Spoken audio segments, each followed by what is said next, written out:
Hello friends, welcome to my YouTube channel story with पुलक।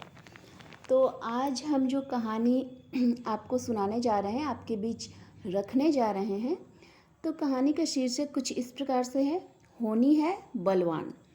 जैसा कि हम सभी को ज्ञात होगा कि पुराने ज़माने में आदमी पशु बलि देते थे। आज भी कहीं कहीं दूरस्थ क्षेत्रों में ये परंपरा आज भी कायम है, लेकिन आज जो है वो बहुत ही कम हो गई है। तो पहले के ज़माने में हम लोग कोई भी पूजा पाठ के अवसर पर देवता को पशु बलि देते थे। तो ये कहानी उसी से रिलेटेड है। तो चलिए कहानी को हम स्टार्ट करते हैं। किसी गांव में जो था एक ब्राह्मण रहता था। ब्राह्मण ने श्राद्ध भोज के लिए एक बार एक बकरे की बलि चढ़ाने की तैयारी आरंभ की। उसके शिष्य बकरे को नदी में स्नान कराने ले गए। नहाने के समय बकरा एकाएक बड़ी जोर जोर से हंसने लगा, फिर तत्काल दुख के आंसू बहाने लगा। उसके विचित्र व्यवहार से चकित होकर शिष्यों ने जब उससे ऐसा करने का कारण जानना चाहा, तो बकरा बोला कि कारण वह उनके गुरु के सामने ही बताएगा।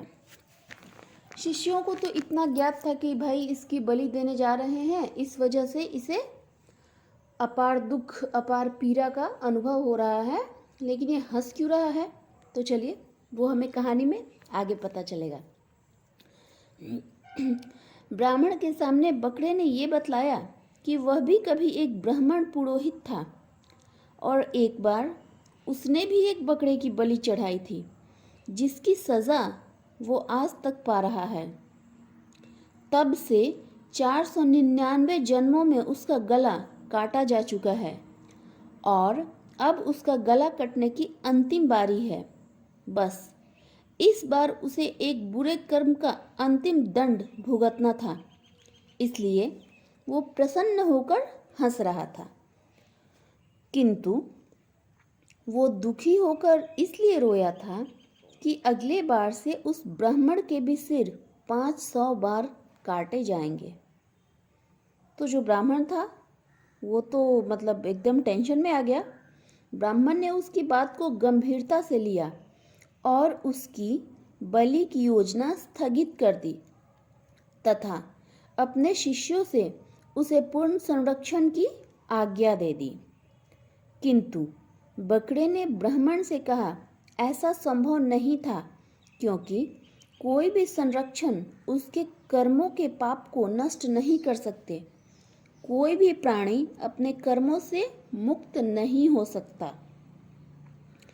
जब शिष्यगण उस बकरे को लेकर उसे यथोचित स्थान पर पहुंचाने जा रहे थे, तभी रास्ते के किनारे एक पेड़ की शाखा पर नरम नरम पत्तों को देख ज्यों ही बकरे ने अपना सिर ऊपर किया, तभी एक वज्रपात हुआ और पेड़ के ऊपर पहाड़ी पर स्थित एक बड़े चट्टान के कई टुकड़े छिटके और एक बड़ा तथा धार युक्त टुकड़ा उस बकरे के सिर पर इतनी तेजी से आ लगा कि पलक झपकते ही उसका सर धड़ से अलग हो गया। वह मृत्यु को प्राप्त हुआ। इस प्रकार उसकी 500वीं बलि हो गई। होनी को कोई नहीं टाल सका था, परंतु ब्राह्मण उसकी हत्या के पाप से अवश्य बच गया। एक कहावत है, कर्मा रिटर्न्स। जो कर्म आप करेंगे वो आपके पास लौट कर वापस जरूर आएगा। आप उससे बचने की कितनी भी कोशिश कर लें, लेकिन कर्म का फल ज़रूर आता है लौटकर। तो ऐसा ही उस बकरे के साथ हुआ। जब ब्राह्मण उसका सर नहीं काटने वाला था, उसने बोला कि चलो भाई इसे संरक्षण प्रदान करते हैं, लेकिन होनी तो प्रबल थी। उसका सर तो कटना ही कटना था। उसकी 500वीं बलि तो होनी ही होनी थी।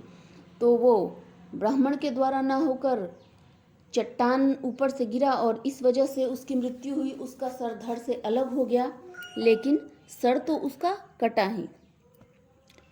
तो बेसिकली कहानी से हमें यही शिक्षा मिलती है कि कर्म का फल पूर्ण होकर ही रहता है, कर्म का फल लौटकर ज़रूर आता है। तो दोस्तों चलिए कहानी को हम यहीं पे समाप्त करते हैं और मिलते हैं फिर से एक नई कहानी लेकर। तब तक के लिए नमस्कार।